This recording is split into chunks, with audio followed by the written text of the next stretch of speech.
पुण्यात पोलिसांच्या माध्यमातून वाहतूक सल्लागार समितीची बैठक घेण्यात आली। वाहतूक नियोजन आणि शहरातील खड्ड्यांवर चर्चा झाली। पावसाळ्यात खड्ड्यांमुळे वाहतूक कोंडीत भर पडत असल्यानं ते तातडीनं बुजवण्याच्या सूचना प्रशासनाला दिल्याचं मुरलीधर मोहोळ यांनी सांगितलं। वाहतूक हा संवेदनशील विषय असून पुणे देशातील सर्वोत्तम राहण्यायोग्य शहर बनवण्यासाठी सर्वांनी प्रयत्न करण्याची गरज असल्याचं त्यांनी म्हटलं। दरम्यान मुख्यमंत्री देवेंद्र फडणवीस यांनी पंतप्रधान नरेंद्र मोदी यांना हिंजवडी शिवाजीनगर मेट्रोच्या उद्घाटनाचं निमंत्रण दिल्याची माहिती देखील केंद्रीय राज्यमंत्री मोहोळ यांनी दिली। बैठक आज पुणे पोलीस आयुक्तांच्या आणि त्यांच्या टीमच्या वतीने या ठिकाणी संपन्न झाली।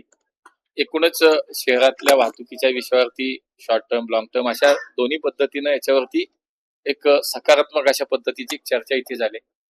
महानगरपालिका असेल, मेट्रो असेल, अनेक प्रशासकीय व्यवस्था असतील, शिवाय लोकप्रतिनिधी आणि अनेक स्वयंसेवी संस्था एक चांगली भावना आहे आणि शेवटी आपापल्या शहराबद्दलचे काही विषय आहेत त्याच्यामध्ये की वाहतूक हा जो संवेदनशील विषय निश्चितपणे आहे तो स्वीकारला पाहिजे, मान्य केलं पाहिजे आणि म्हणून पुणे पोलिसांनी त्याच्यामध्ये एक पुढाकार घेऊन आजच्या बैठकीचं नियोजन केलं आणि त्याच्यामध्ये अनेक मंडळींना आपल्या काय भावना आहेत, काय सूचना आहेत या पुण्याच्या भविष्याच्या दृष्टीनं आत्ताच्या अनेक प्रश्न आणि त्याच्यावरती एक चांगली चर्चा इथे झाली।